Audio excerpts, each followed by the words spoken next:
Well, hi and hello to all you popcorn talkers, and welcome to another episode of Second Way to Kill a Werewolf. My name is Damien, and with me, as always, is my co-host, Matthias Decimus Meridius Rodriguez. Yes. Matthias, how you doing today? What is that a reference to, Damien? I actually have no idea where that's from. Well, you're fired because none other than Gladiator, my friend. Probably one of the movies that didn't need a sequel, but got one anyways. And it was enjoyable, I guess. Yeah. Definitely nowhere near the first one, which is, of course, for those of you that know, where I pulled that name. But that said, how are you doing today, man?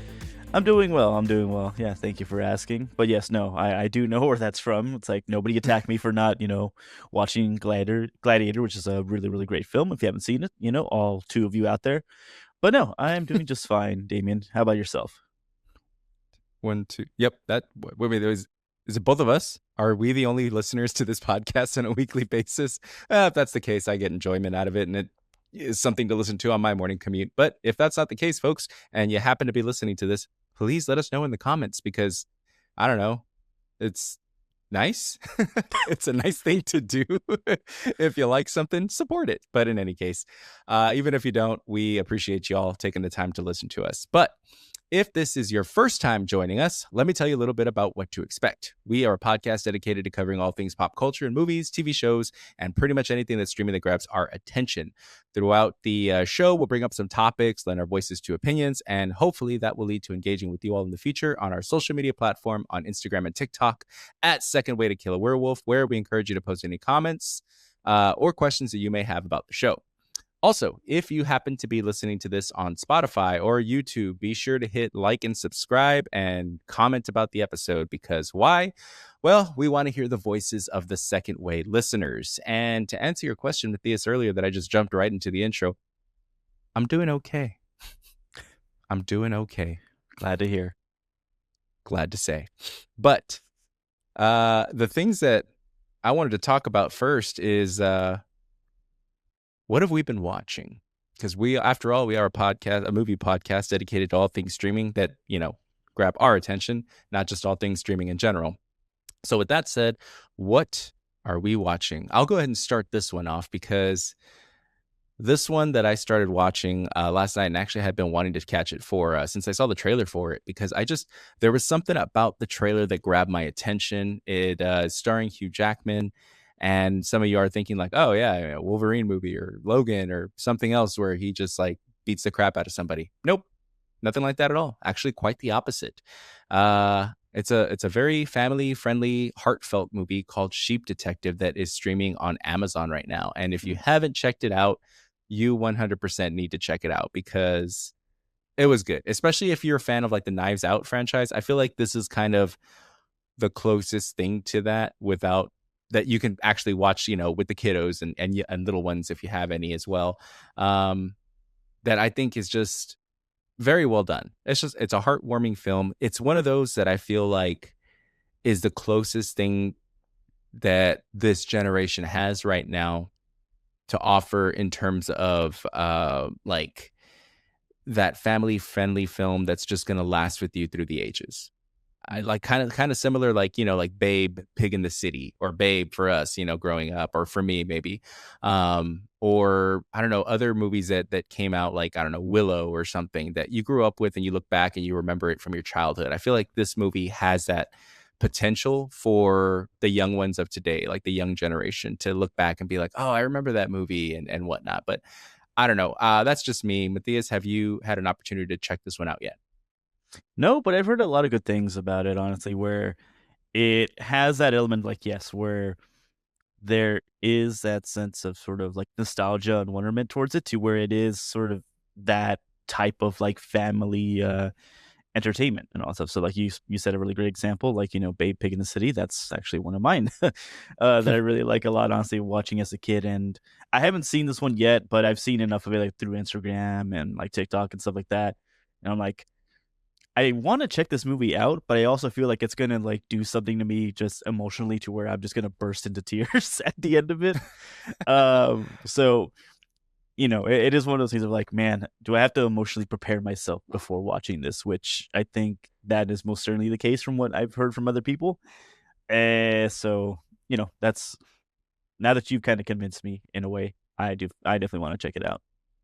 You should. I think that it's like I said, it's just one of those movies that I could tell immediately from watching the trailer the first time.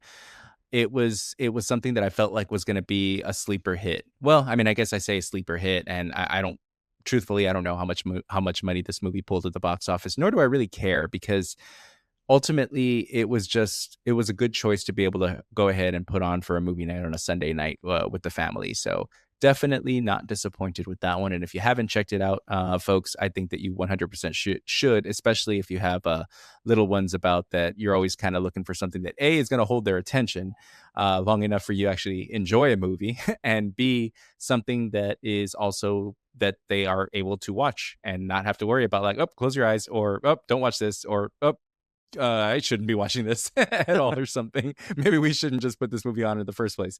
But yeah, so that's what I've been watching. What about you, Matthias? Anything that's been grabbing your attention lately? So I realized it because I saw it go through when I was like, streaming for movies to see and stuff like that. And I felt that I wanted to catch something that was like more like in the realm of like 90s action flicks. And I saw, as I was looking through Peacock, I saw a little movie called Air Force One. Have you seen that? Yes, I don't know why I thought I was thinking Airplane. And I was like, that's a totally different movie. Air Force One, yeah, Harrison Ford for sure, and Gary Oldman as the villain. Yeah. Yeah. So I realized in my head, I was like, I don't think I've seen this movie. Like, I know of it just through sort of osmosis, but Mhm. I just thought to myself, have I seen this movie from start to finish? And I was like, I can't pick out anything. So then I started watching it and I'm like, oh wow, it's like, yeah, I haven't seen this movie like at all. So the only thing I know about is, well, spoiler. I mean, this movie's been out forever, but I mean how it ends like with the very crappy CGI plane crash. that I haven't seen it in that forever.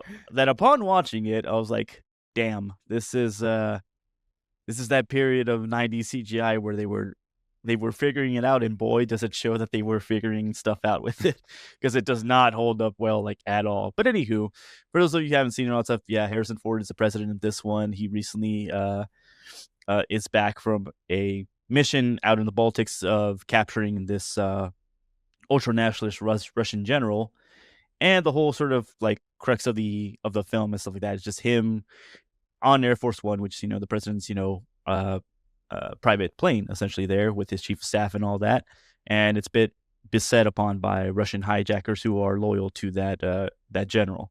So the whole thing is just a nice like action flick thriller, all situated within Air Force One and stuff like that. There's gunfights, there's drama, there's Gary Oldman, who is a fantastic actor. I love him as a villain, honestly, and he's no different in this one as the main Russian bad guy. But really Mhm. great film. I realized, you know what? This is actually pretty solid, and I get the understanding now of like, yeah, the 90s was also a pretty good time for Harrison Ford as like an action star, really. Like you don't pin him down that much as an action star, really, but no, it's like he's had a lot of good opportunities throughout the 90s, honestly, with kind of proving himself in that sort of caliber. So, yeah, start to finish, pretty solid movie, 7 out of 10, I would say. Wow, 7 out of 10, even with that horrible CGI explosion. It's the Did only that thing that ruins it, but I understand that this movie wasn't supposed to be like a showcase of like, oh wow, look at all of our cool CGI. It was more of a showcase of like, hey, what if this little event happened, and what if Harrison Ford was a badass president, and this movie delivers on that note. So that's all I care about. It's funny that you should say that too about like if Harrison Ford was president because well actually you know what there's another movie that he was president which was the Captain America now that I think about that. Yeah. Wait, was that? Yeah, that was him. Yes, he was. He And was. Yeah. and then there was I always think of the reference I want to say it was one of the scary movies where Leslie Nielsen comes out and he's like it just makes me wonder what President Ford would have done. He looks up and it's a picture of a portrait of Harrison Ford as president. I love that too. I love little gags like that. But yeah, you're right. The 90s was a big time for action movies. It was just a different kind of action. I'd probably, if I had a little bit more time to sit and think about it, I could probably come up with a better way to describe it than just like, wow, great action movies in the 90s. But no, it really was. It was an era all unto itself. You had actors. I mean, hell, Steven Seagal was still making movies that were starting to decline as as time went on. But Yeah. for a period of time there, he was making movies like I don't know if Out for Justice was either early '90s or late '80s, but you had Out for Justice, you had Above the Law, Marked for Death. Things like that, and then you had another one that took place in the airplane was with what is Kurt Russell with and Steven Seagal for a brief period. Executive Decision, that was another movie that took place in an airplane at that time. Drop Zone was another one that was pretty big that didn't take place the entire time of the plane. And then, of course, there's another plane that was a different type of plane with Samuel Jackson, Snakes on a Plane. A lot of plane movies back then. But yeah, I mean, I guess it's one of those settings that, what do you do in that situation type of deal. So, but yeah, that was a good pull. And maybe I'll go back and check that one out. Which is the whole purpose of this discussion, folks, to kind of give you something to think about. Like, hey, you know what? A, this is something new that I haven't checked out, or B, this is something that I've never seen from the past, or C, something that I want to revisit from the past. But yeah, I always enjoy that little segment. Good way to start off the show. With that down, that's going to bring us to our first news topic here, though, folks. And the news topic is surrounding Oceans, not 11, not 12, not 13, and not a 14. Oceans 10? I don't know what you would know. Can't be 10. I don't know what you would call this. But the idea is the beginning. Oceans, the beginning of Oceans. Oceans 0, I guess we can call it that for lack of a better description on my part, because there is no actual official name for this, but it's going to be a prequel to Ocean's 11 that just added an actor named Josh Gad to the cast line, along with Margot Robbie and Bradley Cooper in this basically star-studded film that has been going back and forth with, is this going to get made? Is it not going to get made? There's a hard stop on it right now, but then all of a sudden you hear that this news is of this movie moving along. And this is yet another update where, yes, this movie is trucking along. And like I said, they just added Josh Gad to the cast. There's no talks on what part he's going to be playing yet. I imagine he's going to be one of the good guys, if I had to say. And he's probably, I feel like he would be one of two roles in this. He would either be the tech guy. I feel like I could see him playing that kind of a role. Definitely kind of a comedic take. Or he's going to be like another, I don't know, I guess I was going to go with like the disguise, like Saul in the Ocean's 11, the guy that does all the disguises. Or plays different characters, I should say, not necessarily disguises, because I could see him kind of do that. But I, the more I think about it, I could see him as the tech guy. Then again, the tech scene, as though this is going to be a period piece set in the 1960s. I don't know what limitations there were on tech, so maybe that kind of takes on a different type of vibe. But I don't know. Any guesses on what you think his character could be, Matthias? I think you're leaning on more something like, like the techie guy or whatever. So this one in particular is going to be set in 1963, but it's going to be also set during the Monaco Grand Prix, which if anybody knows about sort of like, the racing scene of Monaco and just like especially just the environment of it. I mean, this I think is going to be well suited for doing what this movie, or what these movies, this franchise has always been about, which is about, heists and, kind of like that thriller aspect of it.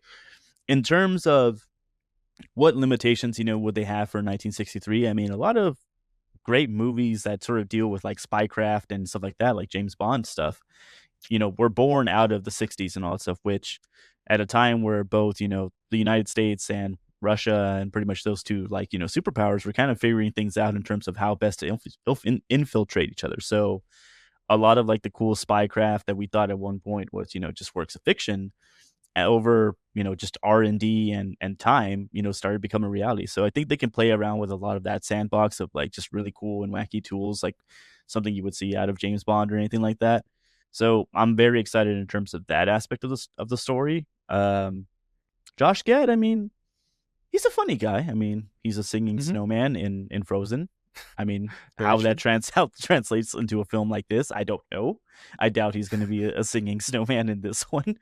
But 1960s, that might be a different kind of snowman, but yes, different kind of, very different. But no, I mean, it's I think he's a cool addition. I mean, he kind of brings a little bit of that sort of levity to movies and stuff like that. And something like Ocean's 11, and that franchise could do with a little bit of that sort of kind of break all of the like heist speak and the mumbo jumbo that kind of, is always known for that type of film.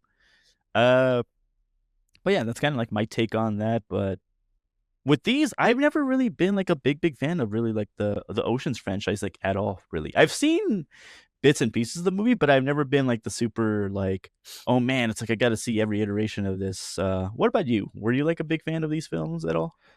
I went through a period of time where I just like I would watch these like one after the other. Like if I watched one, I had to Mm, finish the trilogy. Like I couldn't just watch one and then be like, well, I'm good.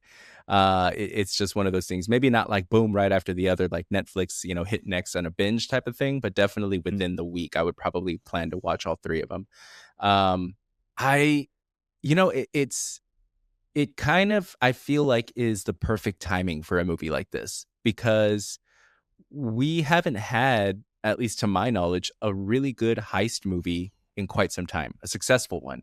There mhm. was one that was actually pretty good. It was within the zombie world, kind of. It was a prequel to Army of the Dead, I think, Zack Snyder's. I forgot what it was called, but it was a pretty good movie. It definitely held my attention, and I liked the story that it was linking as well. I think it served as a prequel to Army of the Dead, if I'm not mistaken, but I forgot the name of it as well, so that tells you how much I really enjoyed it, but overall, it still was a solid film. That said, other than that one, I can't really think of another heist movie that wasn't the only one that comes to mind is The Italian Job, and depending on when that one came on versus, Ocean's 13, I can't think of another one unless can you think of another one? In recent memory, no. And I know the Italian Job, I think, came out in '04, I want to say. And I think Oceans came out around the same time, if not a little bit later, like '06, '07, I think. Mm, So even that, but I mean, I feel like that is one genre that has kind of fallen to the wayside. And I yeah, don't know why that is because you can really pull some cool stuff off like with doing like heist films, especially if you have a writing team that sets up a lot of the scenarios of like, okay, well, what are they stealing? What's cool about it? And, kind of X, Y, and Z there. I think some people can maybe argue that like maybe the recent James Bond movies were more like heist oriented, or I think there's even an argument to say that maybe one or two of like the Fast and Furious movies were like heist adjacent, but I don't know. I don't think that that's true. counts really, in my opinion. But yeah, I don't know. It's I think yeah, it is a time to really to kind of maybe latch onto this, and it being a franchise that I know there's fans of, with Ocean's 11 and all that stuff. Uh, I think it could do well.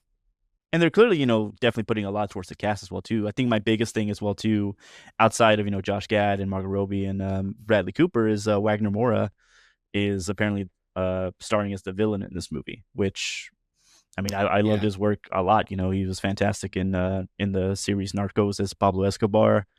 for sure. I'm trying to think of what other films he was a bad guy in. I don't think he really was. I think at the very least he's always kind of played as like a roguish character, I would say. But he's another name that's attached to this to where I'm like, okay, you know what?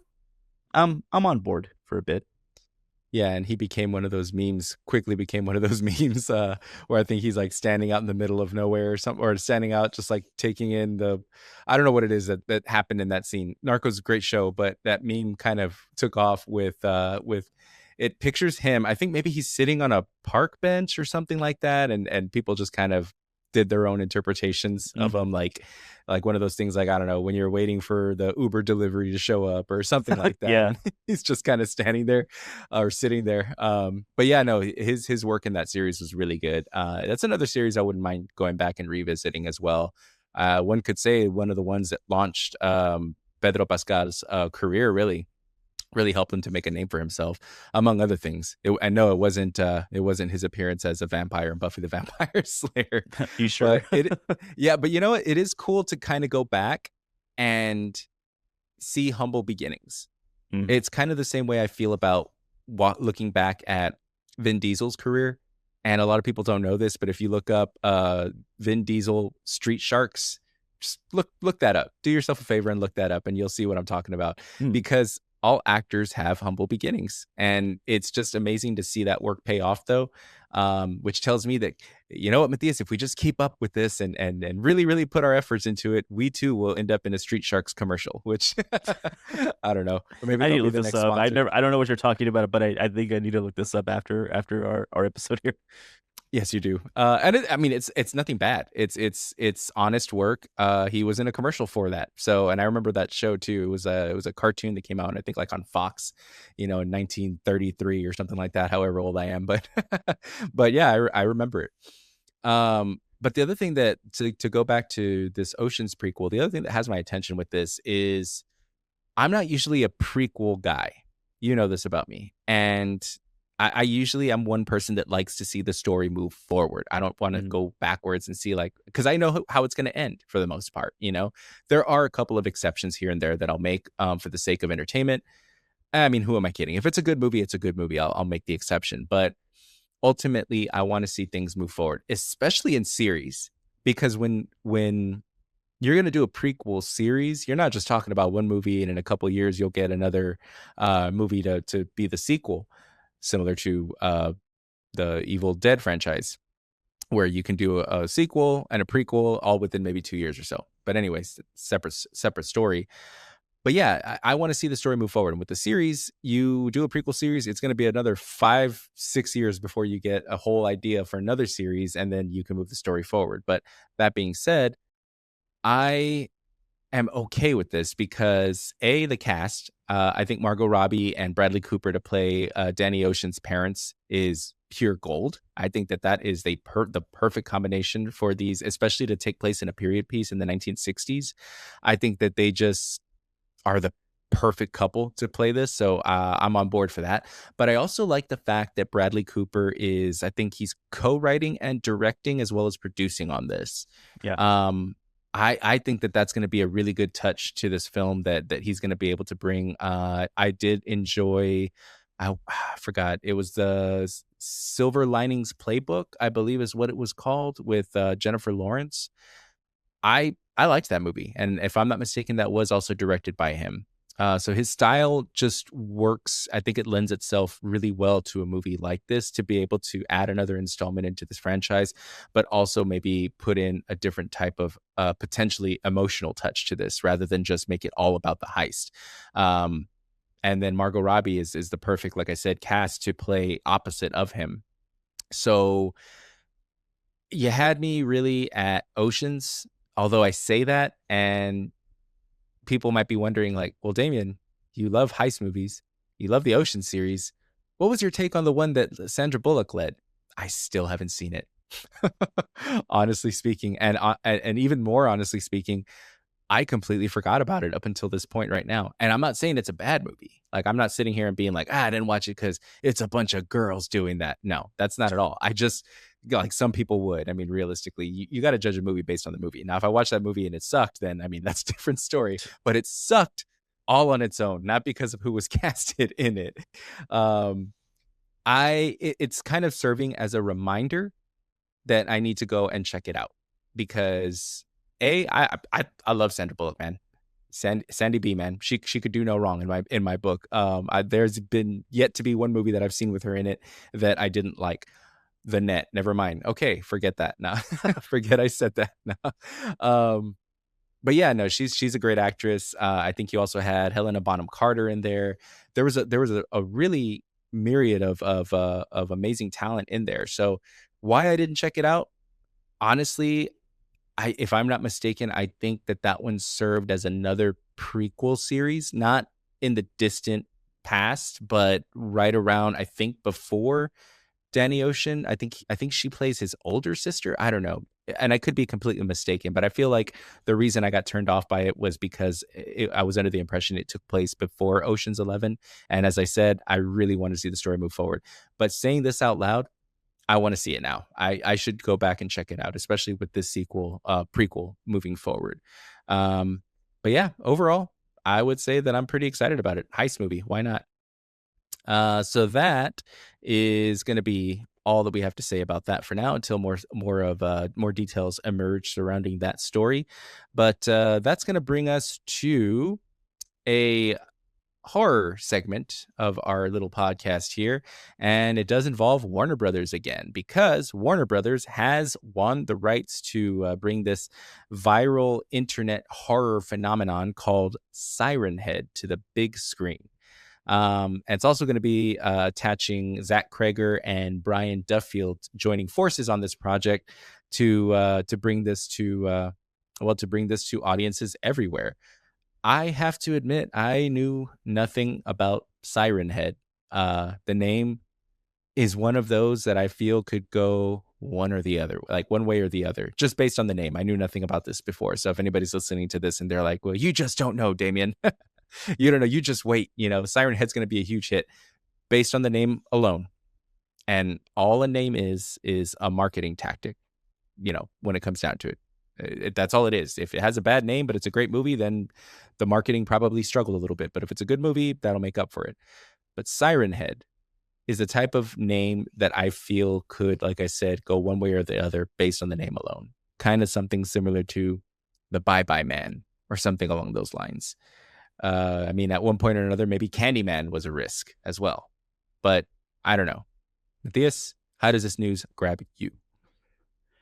It is one of those things of like Hollywood is just kind of trying to tap into that Gen Z market, all those online horror people for the most part. So, we reported, earlier ago about how the Mandela catalog was going to get an adaptation and all that stuff. We've been talking about, the back rooms and Obsession and all that stuff kind of really playing well with the Gen Z crowd. As far as like how this would work and does this have any real legs? I don't know. Maybe take a chance. I think is kind of what the Hollywood machine is kind of thinking about with these sort of things. Because I know from very early on, back in the internet days, where a lot of like people were sort of taking big swings with just posting, like stuff that they created on Blender or with Photoshop and all that stuff. I know Siren Head comes from that same sort of area where it's like, hey, somebody posts something on Reddit or whatever, like, hey, this is my cryptid or like monster idea and stuff like that. And with Siren Head, if you don't know anything about it, it's like it's this 40-foot tall monster with two sirens for a head that stalks like rural areas and forests, and it lures victims by like pretending to be like human voices or like radio broadcasts or like emergency alerts. So there's something to play around with that, because after Trevor Henderson did that in 2018, who was the creator of this, a lot of people just started rolling with it and like started creating like lore entries and animations, and there's even like short like video games as well too that were made based on the premise of what Siren Head is. So in the essence of creativity kind of spawning interest and like a following with this, it definitely had it. Do I feel that it's a little too late? Kinda. I think, if you think about, Siren Head being popular, back in 2018, a lot of time has since passed, and a lot of things have been created sort of in its stead, and, different ideas of like monsters and cryptids and all that stuff there. So I don't know. It could be something that could work out well.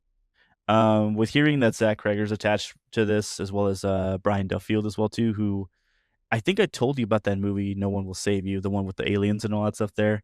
That was kind of a different take on sci-fi horror, which I really liked a lot.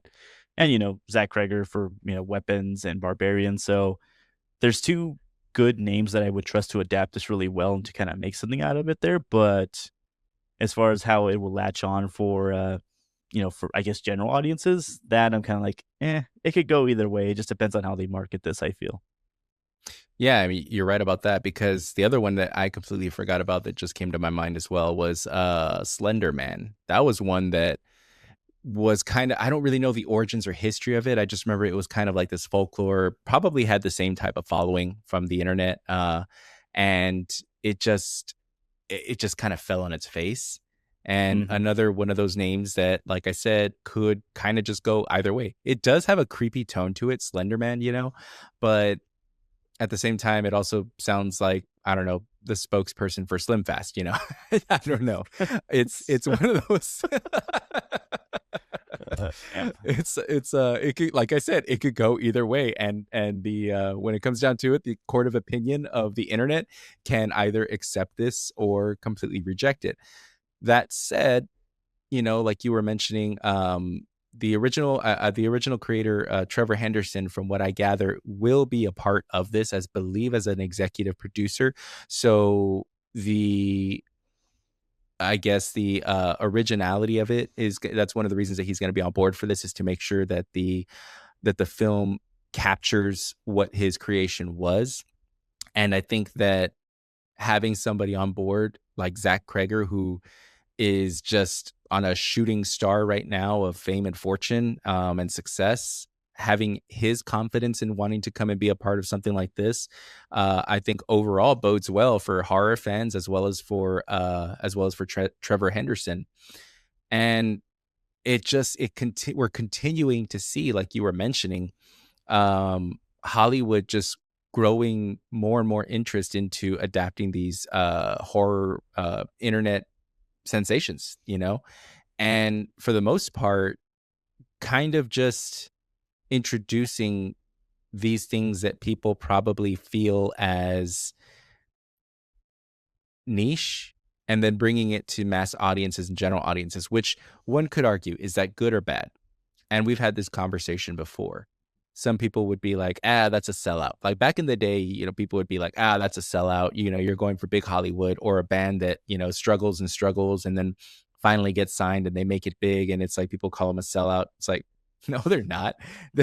I mean, you're calling me a sellout because all of a sudden I want to charge and make a living off of this instead of just doing it for free. Like, come on, nothing's free in this world. So I think that overall, if Hollywood can shine a light on something like this, I think it's a good thing, because it gives people a better opportunity that maybe they wouldn't have been able to afford and showcase their talent. Because ultimately, you could have a dream, but unless you know a person who knows a person that can make that dream a reality, it's really is it's a gamble. It's a gamble on yourself, which is why you should be doing things that you love and not doing them because you think one day they're going to make you rich. We don't do this show because it's going to make us rich one day. God willing, please make me rich. But ultimately, we're not doing it because of that. We're doing it because we just like to do it. This is, nobody's paying us to do this. In fact, we're paying to put this on. So I guess if we do get signed, that makes us a sellout. But again, I'm not gonna do this for free, even though that's what I'm doing for right now. But no, it's fun, and I like doing it. I like talking about movies, and that's what it's all about. And then at the end of the day, if it doesn't work out, it doesn't work out. In my case, I mean, I'm not really risking that much as trying to make a movie, but still, like, the point is, do what you love. What's that thing? Don't love your job your love. To quote that, I don't know if you heard that going around. Yeah. Oh man, like I said, the internet is the master court of opinion, because golly, the amount of creative inputs that I saw following that comment was just unbelievable. It did not disappoint. But yeah, Zach Kreger, I mean, he's got Resident Evil coming out, and now he's attaching himself to this. I think that that's going to be a good thing for horror, and we're just seeing that not resurgence, but we're seeing new life. I think what it is that we're seeing a new generation defining their area of horror. I think that we're seeing their voices coming out in a very creative way that would not have been possible were it not for the advances of technology that we're seeing. Being able to basically have a movie studio in the palm of your hand, essentially, is unheard of. It's crazy. It's a great time that we're living in right now. But did you have any further thoughts or opinions on this case, Matthias?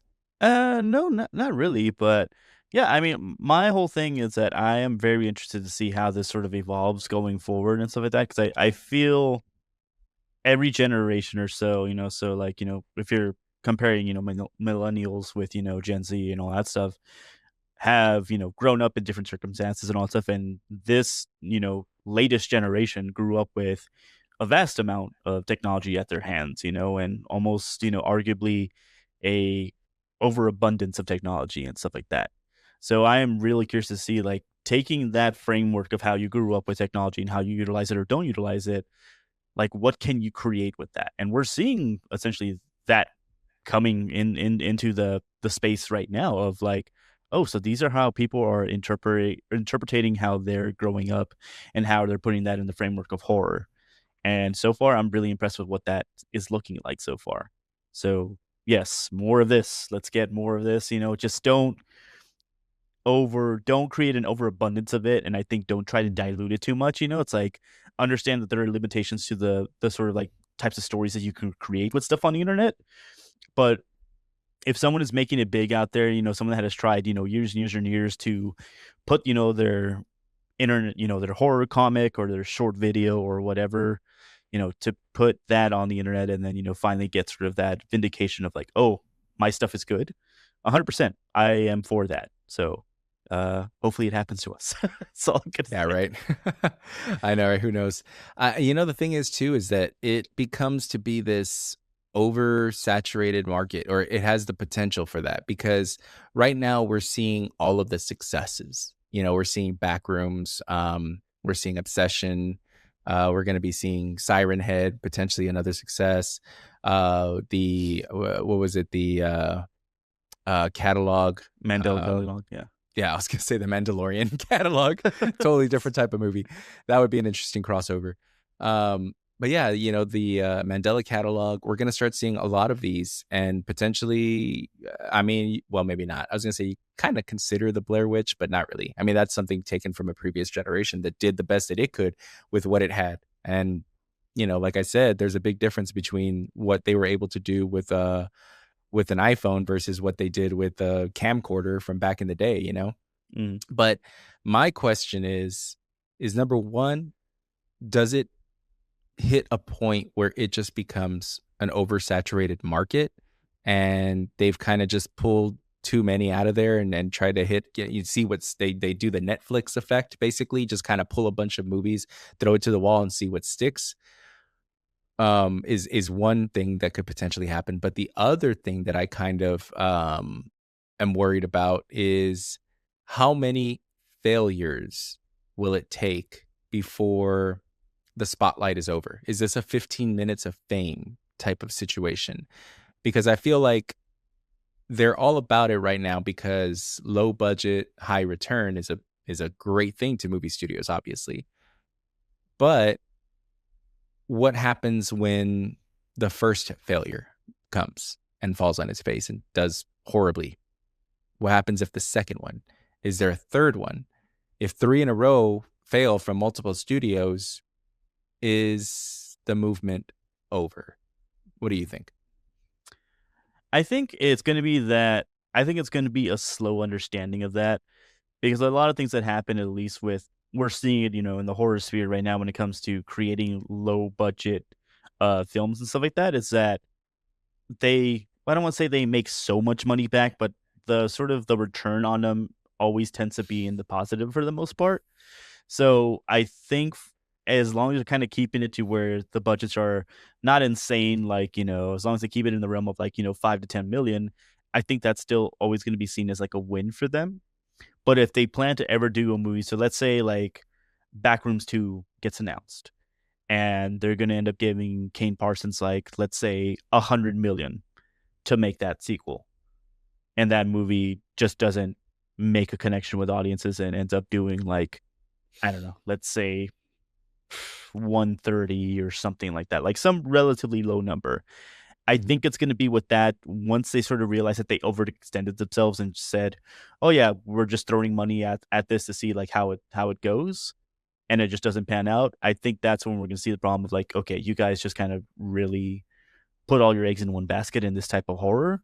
You guys need to dial it down a bit, kind of sort of get it right back to where it should be, to where you're giving, yes, these creators the resources and, capital to make these films, but you got to make sure that you know, that they're kept within a certain framework. Like, don't balloon the budget just to balloon the budget.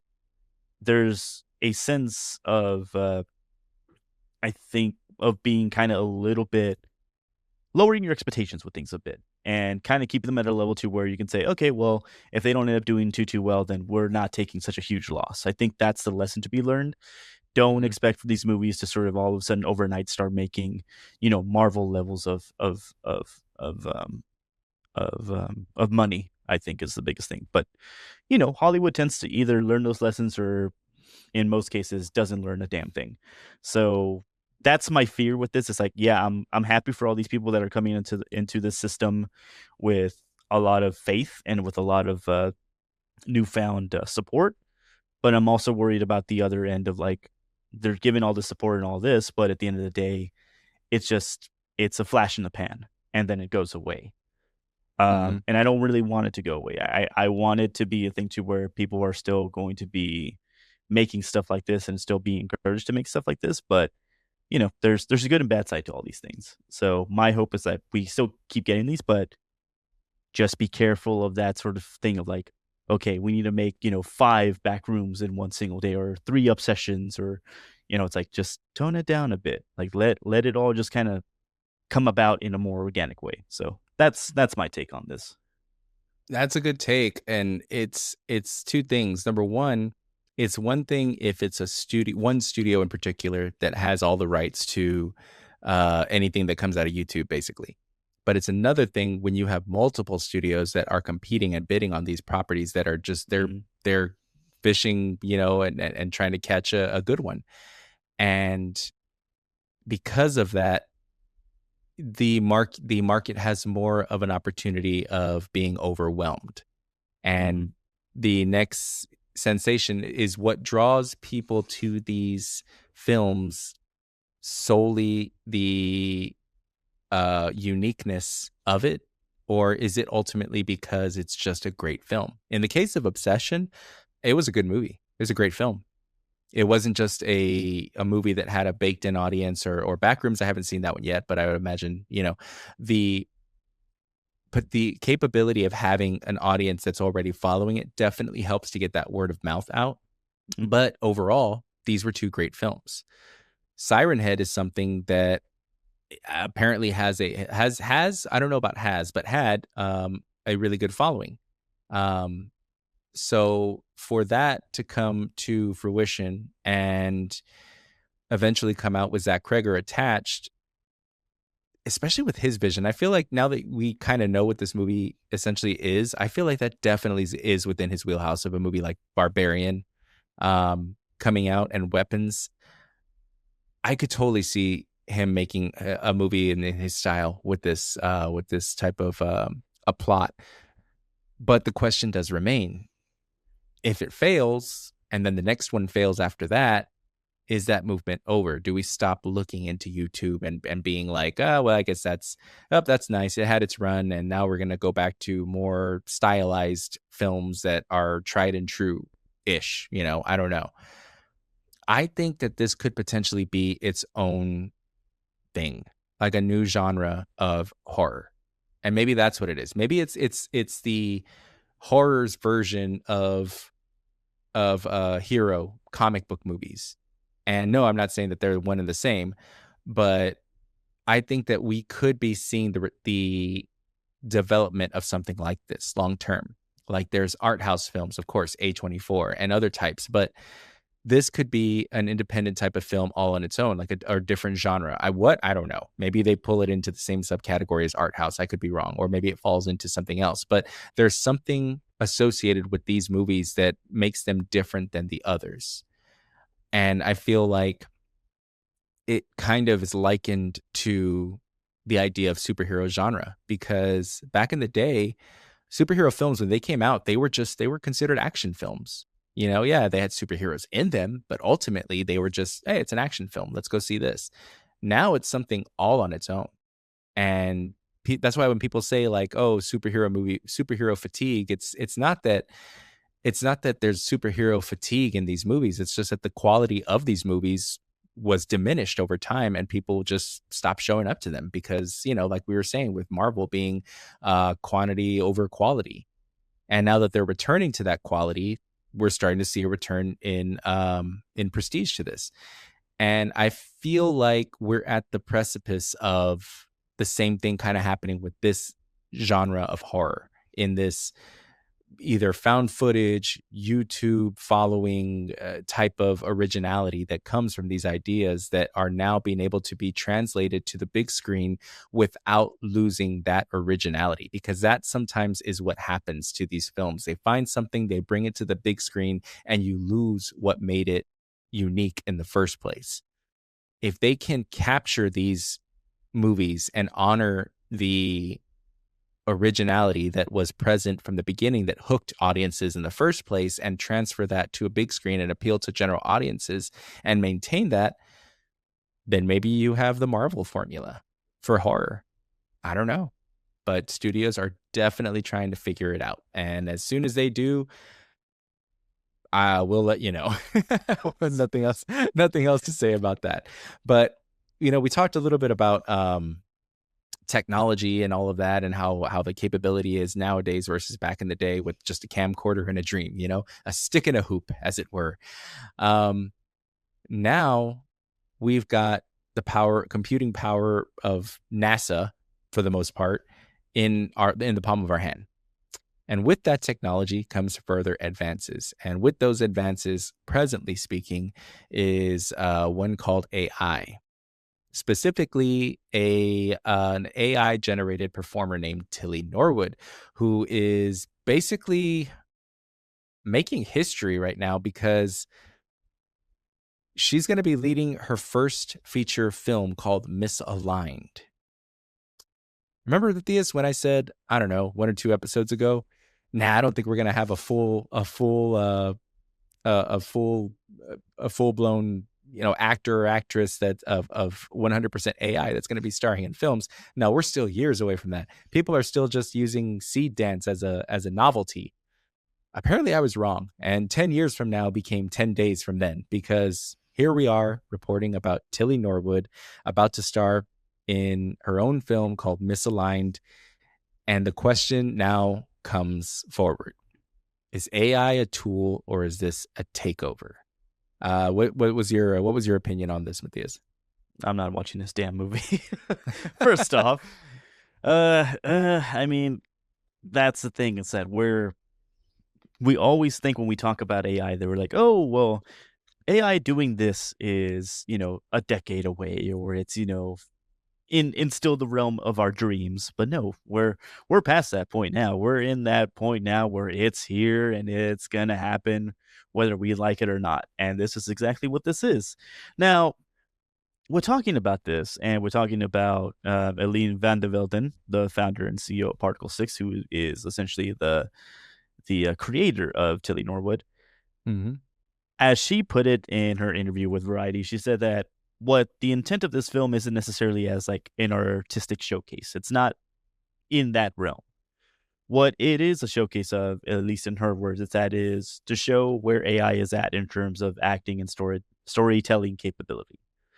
Now, when I hear that, as far as like what AI is able to show us, is that what I hear in this is it isn't that exactly. It's not that well defined to where it's like, where is AI in terms of acting and storytelling ability? I don't think it's really as something as simple as that. I think what it is that more of a show of, can we get away with this in the way that we want to get away with this? Can we omit the human element of filmmaking to where we can either have our protagonists be entirely AI, or our supporting actors and actresses in this also entirely AI, which I think at the end of the day, this is something that studios and creators, like Eline van der Velden, are going to go for. But I still feel that in the framework of the populace and sort of what their relationship is with AI, I think people still care, very much about the possibilities of AI in what they have and their capabilities in their hand, which is just to make stupid internet memes and all that stuff there. But I think when it comes to the showcase of art and replacing one of I think the most sacred elements of art, which is filmmaking, I think that's where there is still going to be that disconnect, and where there isn't going to be just an automatic adoption of this element in terms of having AI as full on actors or actresses in a movie. I don't think this is going to happen in the way that they want, or people are just going to say, you know what, that's fine. Like, I'll buy a ticket to that. I'll shell out 12, 15, 17, 20, $25 for a ticket to watch somebody that isn't real on the screen. I don't think we're there at this point with this. So I don't like it. My position on AI, you know, has kind of shifted around, so to speak. But when it comes to sort of acting and that actual sort of human element that is, inseparable when it comes to acting, I I don't accept AI in any sort of way replacing that at all. I want my actors to be human. I want them to be flesh and blood people that I can look up to, that I can see on the street, in one measure or another. So I don't think this is going to go the way that they want to go. I certainly hope people don't turn out for this, because I think in the end of the day, it's not going to work out, but that's just my opinion on one singular thing. Maybe people's opinions are a lot different than mine out there in that sphere, but yeah, I don't like it. Is the is the short answer. What about you, Damien? What are your thoughts? What's on your brain? Join us, Matthias. No. AI. No. um, I, I'm with you. Okay, so I think the perfect thing that comes to my mind, or at least one thing that immediately came to my mind as far as a scene, was one that is very moving and very passionate to me, or very moving to me and sentimental, is a scene in Good Will Hunting where Robin Williams is basically confronting Matt Damon about how Matt Damon said something that was very rude about a painting that he had worked really hard on, and he said, it tore my heart out. It was something that I worked on very, very hard, and you ripped it apart in 5 seconds or something like that. And he said, and then I realized something, and then was able to drift to sleep easily, and never even gave it a second thought. He says, you know what that was? And then he's like, no, what? And he's like, enlighten me. And he was just like, you're just a kid. You haven't experienced anything. And he just said, like, if I ask you about art, you'd probably tell me all about Michelangelo and his lifestyle and what he did and what he's done and all the pieces that he's created and all that stuff. He said, but you couldn't tell me what it smells like in the Sistine Chapel. And he goes on, of course, to say other things and compare in terms of this guy, Matt Damon. His character has all of this knowledge, but he doesn't understand the human connection because he hasn't experienced it. And I feel like that's kind of one of the things that ties very, very closely to AI, is that it understands the logic in a lot of different ways and can probably continue to learn, but will never really truly inhabit the human spirit.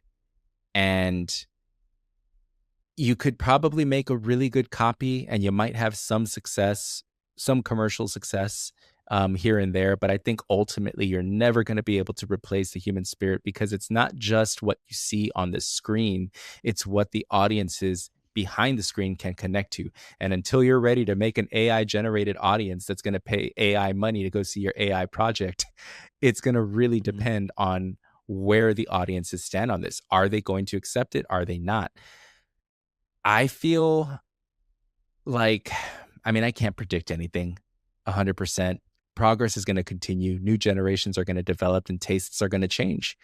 Acceptance becomes a little bit more, or a little less resistant. So who knows? I mean, we have self-driving cars now. Back in the day, I'd be like, hell no, I'm not going to trust myself to a car. I still say that, but I'm not going to trust a a car with no driver to drive. But I think that, can this happen in the future? Sure, anything's possible. But I just feel that for this generation and possibly the next generation, this is still going to be a novelty and maybe something cool to consider. I don't know. It's like you were saying with Particle 6 founder Aline Vandervelden, basically saying that she's not looking to have this replace, but rather collaborate, rather to collaborate instead of compete. And the kind of, it runs parallel with my thing, where is this going to be a tool or a takeover? She's referencing that this is going to be a tool. A tool is something you use to help you build things. The wrench isn't going to replace the mechanic. The wrench is going to help the mechanic do their job better. This is talking about an actual presence on a screen taking the job of maybe a lesser known actor. It's not the Robert Downey Jr.'s and the you know uh, Michael Keaton's. I don't know. I can't think of any other actors off the top of my head right now for some reason, even though this is a movie podcast. But it's not the Scarlett Johanssons that are going to be replaced. When we talk about this AI thing hitting and taking effect, it's not the ones that are top of the food chain that have to worry. It's the thousands of young actors that are trying to get to that level that have something to worry about, and the other creators that have something to worry about. And if I had to give my first actual guess on who the first people are that are going to be affected by this, other than obviously maybe the lower, lesser known actors and actresses, I should say, I think that stunt doubles are going to have the first thing to worry about. Because if you can get an exact likeness of The Rock, why are you going to pay somebody else to go out there and do what you think that they need to do? Mhm. I mean, you could just create an AI generated version of The Rock and there they are. That's your stunt double. Now, the problem with that would be or the problem / possible acceptance of that, depending on what's going to be more cost efficient, is going to be, okay, cool. They were able to do The Rock and not risk his life or risk injury that could potentially halt production. And that does happen, folks. And all is well. But now you've got an AI generated version of The Rock. Is he okay with that? Are there limits to that? Are there license agreements to this to where they can only use it for this movie? Or can they use this likeness for something else? And if they can, and The Rock can make a profit off of it, I'm pretty sure he's going to be okay with that. You mean to tell me you're going to pay me to use my stunt double to make your movie better? And I'm going to make even more money? Sure, that sounds good. I don't need a stunt double. And I'm not speaking for him. I don't know what type of relationship he has with his stunt doubles or anything like that. But I'm just saying that's a possibility. But I don't know. That's going to be an interesting path that we walk. And I would say I'm looking forward to see where it goes. But I'm hoping that this doesn't take off, honestly speaking, unless it really just becomes an honest, this is to collaborate, not to compete, not to take over, a tool, not a takeover. I don't know. Kind of a little scary, to be honest, but that's progress, I guess. So that said, speaking of The Rock, Dwayne The Rock Johnson, well, he did not have the greatest box office take, from what I understand, with Moana. Not a bad one, just not quite on par with what you would expect from these Disney films, in terms of that. But we're not talking about the Moana box office domestic take or anything that just happened this weekend. No. We're talking about Dwayne The Rock Johnson continuing his shift away from those action roles and action star type of films, and concentrating a little bit more on dramatic roles by starring in a new movie called Freebird, which is supposed to be this emotional drama, actually emotional action drama from, I'm not sure how to say this name, Greg Quetter, I think is how you say it. I'm not 100% sure on that, but either way, this is going to be a movie that's going to be exploring family and the morality through the story of a motorcycle stuntman secretly battling dementia. That is an interesting story. At first, I was like, oh, The Rock doing another dramatic role. Okay. I mean, he did The Smashing Machine, which I still haven't seen. I still need to check that one out. Didn't do too well, from what I understand. And now he's going to take on another dramatic role. I say good on him. Good on him for doing that, because I think at the end of the day, he is willing to learn more about this craft. And he didn't go in, he may have gone into this as that action star and maybe comedy and everything like that. And has kind of done taking everything that he can do with those roles. That's not to say he can never go back to those roles again. He definitely can. But I feel like him wanting to put the time in to hone his craft and develop further as an actor, especially in the future, working with directors, with Martin Scorsese in a future project as well. I think good for him. I think that you can only get better. And I'm not saying that he did bad in Smashing Machine because I haven't seen it. And from what I understand, it was a pretty good film. It's just not a lot of people knew that fighter in the first place. I mean, I'm a fan of the USC, and to be honest with you, I wasn't too familiar with him either. But this movie, you're not talking about, bringing a person in particular to the screen. Actually, you know what? I say that I'm not sure if this is a true story. It's an I original didn't story, yeah.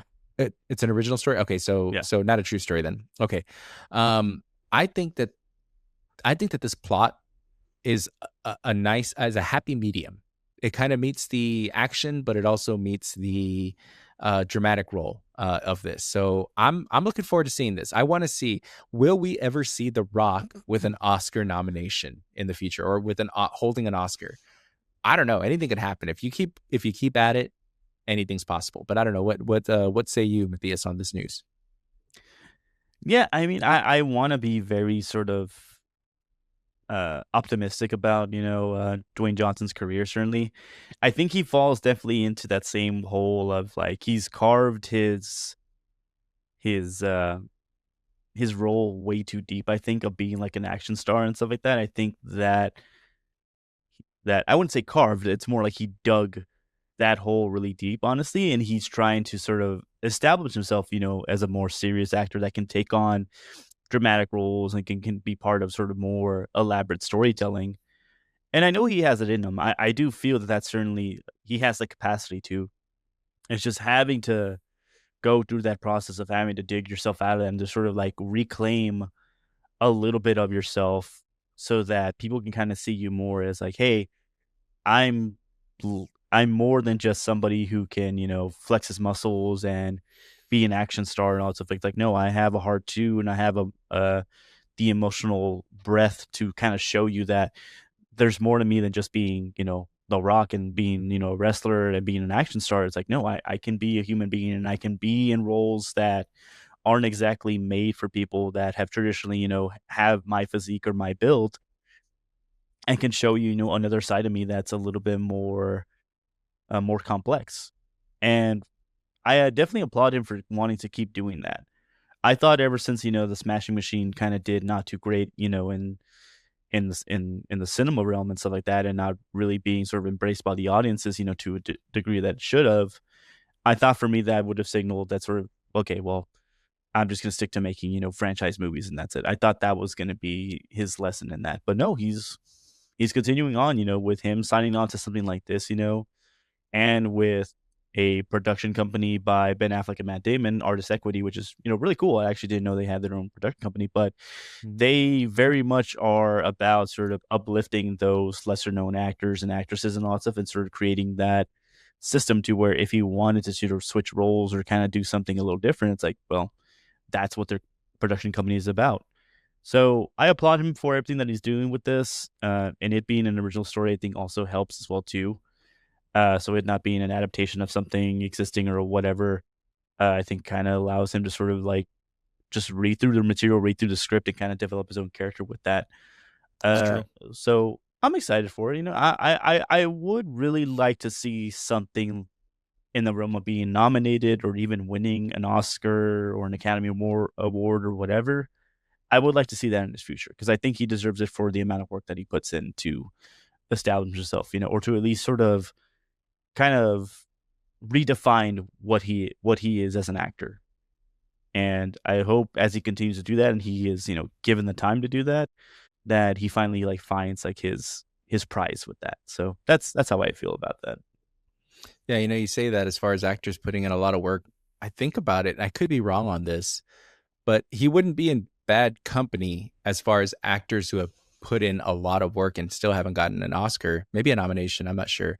But if I'm not mistaken, I think Tom Cruise is one of those actors that has never actually won an Oscar. Hmm.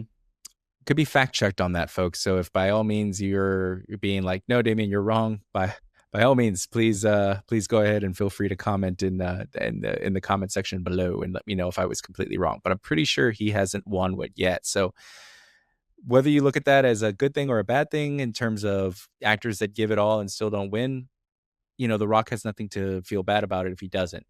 I Based on what I've seen so far, I think that he's still a far cry. He's quite a ways from something like that.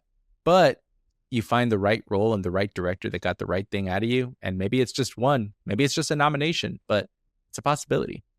So who knows? We're living in a world where there are AI actors taking jobs. So, I mean, here we are. Who's to say what the future is going to bring? But the next thing, the last topic that we're going to talk about is we're going to end it on a horror movie note. And well, wouldn't you know it? It's a fitting topic because it's about a werewolf, and the name of this show is Second Way to Kill a Werewolf. So fun, neat. But this trailer is being brought to you by the letter W. No, the trailer is being brought to you by Robert Eggers, who, for those of you who aren't familiar with his work, brought us Nosferatu. Was Nosferatu last year, 2025? 2 years ago.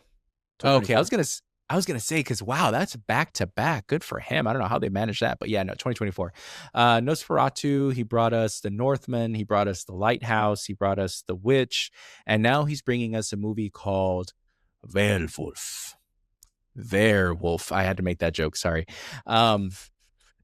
This movie has my interest. It does. It really does. It's an opportunity to kind of give a different take on the werewolf mythology. And we're getting Aaron Taylor Johnson in this, as well as Willem Dafoe, as well as Johnny Depp's daughter. Lily Rose Depp. Yeah, Lily. Okay, I wanted to say I wasn't sure. Lily Rose Depp is going to be in this, which I did like her performance in Nosferatu. And overall, I liked Nosferatu. I didn't like The Northman. And I wasn't crazy about The Witch, but it was a good movie. He does a really good job of creating these environments. 100% does an amazing job creating these worlds. Like it pulls you into the period in which these movies are filmed, for sure. And the reason I bring up the other ones is because I'm wondering, I wasn't too crazy about The Witch. I'm wondering if this is going to kind of fall within that same era, and if I might tap out, because in some ways The Witch kind of dragged on a little bit for me. And I know, shame on me for saying that for some horror movie enthusiasts that happen to really love that movie. I liked it. I saw it once. I'm not going back to watch that one again. I'm just not. I feel 50-50 with this movie because the partial transformation, and first and foremost, I'm glad that it's an actual transformation and it's not just, I don't know, inside us all lives a werewolf, or something like that, type of deal. Because if that happened, I'd be like, I'm out. If I find out by the end of by the middle of the first 5 minutes of the movie that it's like, there's a werewolf in all of us, I'm done. Nope. I don't want to see that. So to actually see this transformation starting to happen is pretty cool. And I like that they didn't really show it, the full transformation, obviously. And I really hope that they continue to not show it until later. So yeah, with like this in particular, if you're unfamiliar with it, and I know you were talking about where does this actually land in terms of like the timeline and all that stuff there, which this would even predate The Witch, I think, by a good couple of centuries, honestly, because this film is set during the 13th century England. And in that period, really, what you're looking at is that the biggest trade in England was the sheep's wool trade. So during this whole campaign of it as well, too, you were looking at a time where the English were looking at ways to sort of eradicate one of the sort of like the most biggest sort of like predators of sheep, which was wolves, of course. Mm-hmm. So there's this massive hunting campaign to get to rid England of the native population of wolves there in that area. So the whole mythos of like the werewolf or like the man beast and all that stuff switched from the period earlier, which was, about, people donning wolf pelts and all that stuff and sort of becoming berserkers and all stuff like that whole Anglo-Saxon mythos, to this now being about the wolf is seen as a symbol of like depravity and of greed and cunning and in service of the devil and stuff like that. So you're getting that shift to where this isn't going to be our traditional, man turns into a werewolf and all that stuff. And, all that entails, it's going to be a little bit more sort of set in that gothic tone of like how the Christian and Catholic Church sort of changed the image of a wolf, and also from like that of nobility to something, in service of the devil, which is I think really cool. And honestly, what I would want to what I congratulate Robert Eggers on with this is that, man, he doesn't compromise on like his style. Like he knows exactly what he Mm-hmm. wants with stuff. He's like, I'm gonna set this movie in a time that nobody probably cares about, that is only studied by Oxford professors. I'm gonna True. shoot it in a grainy 4:3 aspect ratio. I'm gonna have it in black and white. People are gonna be talking in, Middle English. It's like it's stuff like that where I'm like, you know what?